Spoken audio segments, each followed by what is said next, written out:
We like playing video games with each other. Some of that's competitive and some of it's cooperative. Let's talk the latter. Hi folks, it's Falcon, and today on gameranx, the top 10 new co-op games you need to play in 2019. Just as a quick disclaimer, we want to note that we didn't include Astral Chain because we're not sure if it has co-op or not yet. We hope so, but there's no confirmation one way or the other, so we're not going to say anything about that in this video. So without further ado, number 10 is GTFO. So the way I want to describe this game is kind of like Left 4 Dead at an underground facility where something went wrong and you have hordes of monsters that are coming out of a crater that was formed millions of years ago. Now, it does look a little slower paced and more deliberate than Left 4 Dead. However, I think you'll completely understand what you're getting from this game in seeing that. There is one marked difference in the gameplay. There is no local co-op in the game, but online it's a 4-player co-op experience. I really think that this is a game that's going to be at least interesting because they're going for an abject horror angle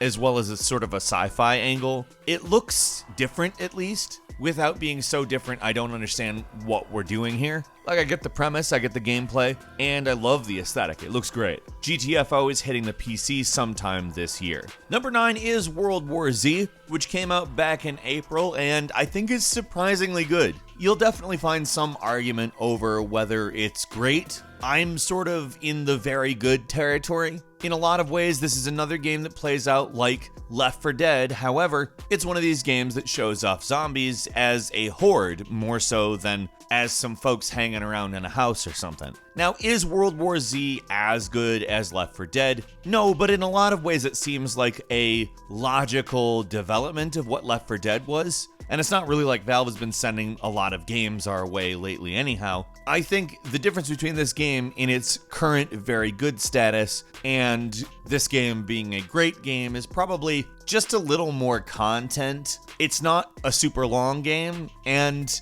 while it actually does manage to have some personality, I definitely think there could have been more to it. And not in a leaving them wanting more type way, in a this felt a little short type way. It's also a game without any local co-op, but online you can play it with 4 players. It's a ton of fun. World War Z is out on PC, PS4, and Xbox One. As of right now, you should try it out. Number 8 is The Division 2, a game that we kind of had tepid hopes for. We were cautiously optimistic, and it kind of turned out better than we thought it might be. I mean, it's still a loot shooter. If you hate loot shooters, it's not going to be a thing you love, but I mean, Ubisoft made a lot of mistakes with the first Division and learned from them. The thing with the genre it's inherent is the sort of loot shooting open world live service type game is that it's basically never ready out of the gate, and Division 2 is. This is a game that knows what it wants to be right off and delivers from that point forward. It's not a game that I've gotten through the end game yet. I've talked to a lot of people who have gone through the end game and were very satisfied with it and are still playing it, so that's saying a lot. And the fact that I'll say this too, I haven't really felt that obligated. I've been enjoying this game when I sit down and play it. If I have 20 minutes here, 20 minutes there, it's a perfect game to fill that up. And even though you can't play together on the couch, online you can have 8 players sort of squad up and go out into the world of the Division. Now, certainly there's a lot of arguments that can be had about the world, its setting, how that all plays out, but from strictly a gameplay perspective, this is a tremendous improvement over the first game. It's coherent, and there's not a lot in this genre that really does that yet. I mean, it's weird that coherent is like a big compliment in the online service loot shooter genre so far, but it's good that somebody's done it, I guess. I enjoy The Division 2. It's out on PC, PS4, and Xbox One now. Give it a shot. Number 7 is Outward. Outward is an open world RPG that isn't for the faint of heart. You can't die in this game, but that's not like a statement of the game is easy, because the game is not easy. The game is the opposite of easy. When you die, you fall unconscious and you wake up somewhere else. In a lot of ways, it's kind of the same as dying, except for there's sort of some real world ideas at play, like being dragged somewhere, being left for dead, or things like that. In some ways, this game comes off as Dark Souls. In some ways, it comes off as Skyrim. And there's a lot of people who kind of find the game abrasive because it's very frustrating. It is not a forgiving game. You can't go back to a save. It's constantly auto-saving. And some people say that that's quote-unquote badly done. I'd have to disagree. I think the game is certainly a difficult one and one that's going to make you really not happy, but most of the difficulty in the game comes down to making choices about the world. Now, co-op is both on and offline for up to 2 people, and it's a really interesting game. Outward is out on PC, PS4, and Xbox One right now. Number 6 is Marvel Ultimate Alliance 3, which is in some ways a fairly confusing release on account publishers, developers, everything's basically changed, and it's gonna come out on Nintendo Switch, but at the same time, that's great. The Ultimate Alliance series has so far been a really good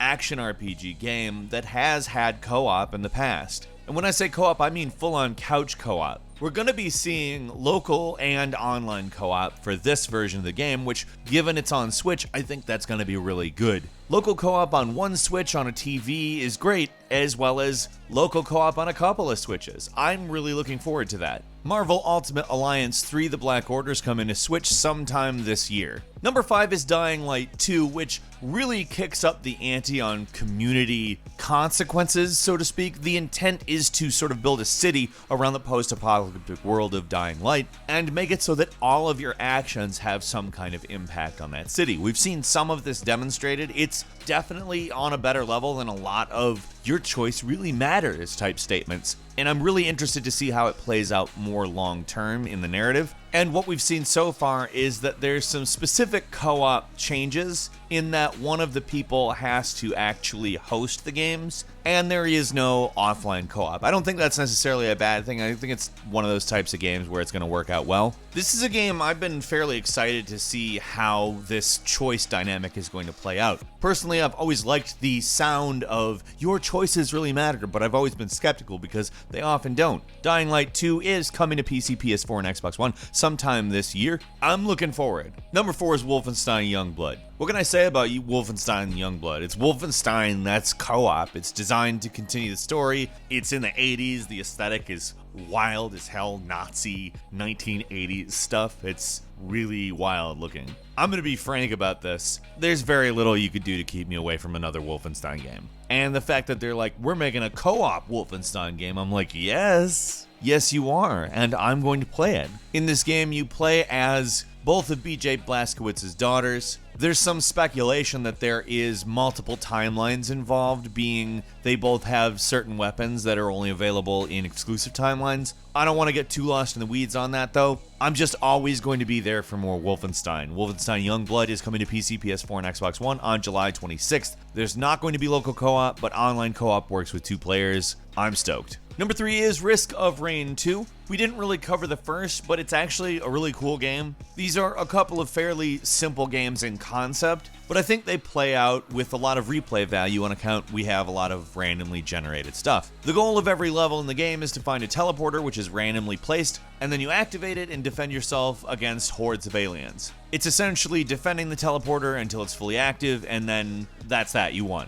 It's one of those games that sounds like, why didn't somebody make this before? And that's actually a pretty good question. Currently, Risk of Rain 2 is in early access. It's quite good. They expect that the full version will release sometime next year, but obviously you can play it right now. It does not have local co-op. It does have online co-op for up to 4 players. And again, you can get it in early access. I would recommend it. It's good right now. Number 2 is Gears 5, the continuation of Kate Diaz's story. Basically, more or less the continuation of the story of the first game. There's not been a massive amount of information released, but we do know that pretty much every Gears game has had some form of co-op, and we're apparently going to be getting the information on the multiplayer elements of Gears 5 in June. I'm certain we'll probably talk a lot about it. Gears 4 was good, and I look forward to seeing Gears 5, which will be coming to PC and Xbox One sometime this year. And finally, number 1 is Borderlands 3, the loot-based first-person RPG shooter. Now, you can play this game alone, you can play it in parties of up to 4 people, and the point is that you're going to go off into the Borderlands of more than one planet, take on various missions, and also just look for loot. I'm kind of excited for this one on account they've taken a few cues from Titanfall and Apex Legends, particularly the crouch sliding, Now, that's certainly not something new that those games introduced into video games. Like, Dishonored had a slide mechanic very similar to those things, but it certainly has become more popular lately, and I like that a lot. Borderlands 3 is also adding a wall mounting mechanic, which both of those games also popularized as well. I think the whole thing just sounds like a really good upgrade to the Borderlands formula, and I'm excited to play it. As far as co-op goes, you're going to see 2 players local and 4 players online. I'm probably going to be playing it local with friends. Borderlands 3 is hitting PC, PS4, and Xbox One on September 13th. A few bonus games for you: Earth Defense Force Iron Rain being the first. This one's actually been out a little while. It maybe was a little bit more controversial review-wise, but you can have a lot of fun with it. It's basically a pretty hectic third-person shooter that I think depends pretty heavily on your taste in shooters,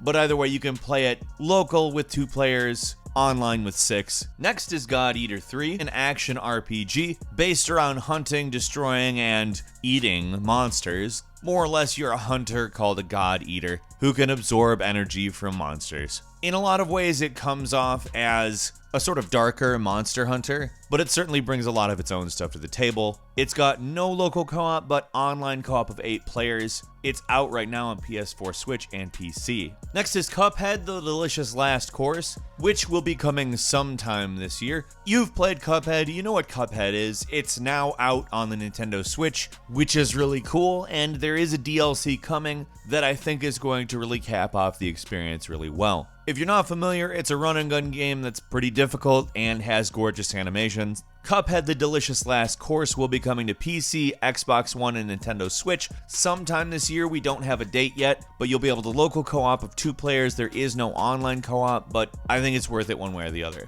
Next is Generation Zero, which maybe wasn't quite as good as everyone expected it to be, but it's still worth some time. It's a post-apocalyptic alternate reality game in which machines sort of take over the world. It takes place in 1989, and although it doesn't have local co-op, it does have online co-op for up to 4 players. It is a good game, and I think that it deserves maybe a little bit better reputation than it got, but I would say give it a shot. It's available right now on PC, PS4, and Xbox One. Next is Stranger Things 3, the game, which is something completely different. It's a game that is a mix of adventure, puzzle solving, and combat. It's got very retro-looking graphics, of course. I mean, it makes perfect sense that's the choice you would make for a Stranger Things game, but it also sounds like a pretty good co-op game, having drop-in, drop-out co-op for up to 2 players. It kind of reminds me in a lot of ways of what an old-school 2-player game was like, albeit it does have some possibilities that I think are distinctly modern. Stranger Things 3, the game, is coming to PC, PS4, Xbox One, and Nintendo Switch on July 4th. Next is Code Vein,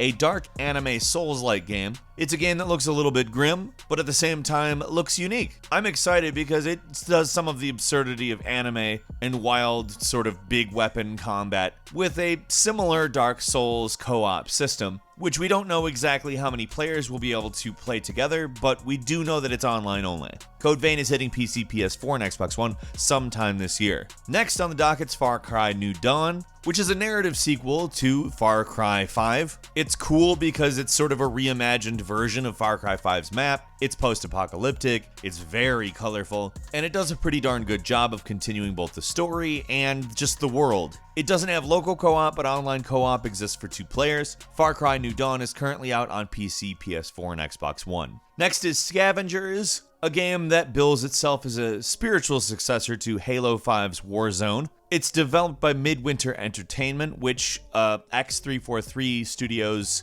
bigwig by the name Josh Holmes founded. The idea is it's a multiplayer co-opetition survival shooter. The intent is to create something that's both co-op and competition. I think it sounds interesting, and if it works out the way it sounds like it will, I mean, Warzone was a good mode, but something big here, it could be something special. We don't know how many it's going to allow for co-op, local, or online, and we don't exactly know the date of release, but Scavengers is coming to PC sometime this year. Back 4 Blood, I think you know exactly what that is. The name of it is literally there to tell you, hey, there hasn't been a new Left 4 Dead for quite a while. Maybe let's go back 4 Blood? Like, it's literally even got a 4. We really don't have a lot of information on this game, but they literally mention Left 4 Dead when they're talking about the fact that Back 4 Blood is their own original IP. I'll quote them. You'll be able to shoot up a lot of zombies like in Left 4 Dead, but there's a whole lot of new stuff in Back 4 Blood which makes it unique. Which, if that's true, I'm stoked. If it's literally a ripoff of Left 4 Dead that's competent and enjoyable, I'm fine with that as well. We don't know numbers for co-op, but Back 4 Blood will be coming out on PC, PS4, and Xbox One sometime this year. And finally, Streets of Rage 4, which really looks like a Streets of Rage game. It's probably what they wanted these games to look like back when they made them for 16-bit. It looks much more like a comic book or an animated movie, and is very clearly hand-drawn. But what's cool is that the animation style itself really looks like that of an older game. And although it looks a lot better, I think it is going to play a lot like previous Streets of Rage games, which is great because those games are great. We don't know co-op numbers on that as well. I'm hoping we see local. I'm hoping we see 4-player. I don't know yet. We don't even know what platforms it's coming to, but apparently it's going to hit this year, and we want to mention it because it looks good. What games are you going to play with your friends this year? Leave us a comment, let us know what you're thinking. If you like this video, please click like. And if you're not subscribed, now's a great time to do so. We upload brand new videos every day of the week, and the best way to see them first is, of course, a subscription. So click the subscribe button, and don't forget to click the notification bell. As always, we thank you very much for watching this video. I'm Falcon. You can follow me on Twitter at FalconTheHero, and we'll see you next time right here on GameRanx.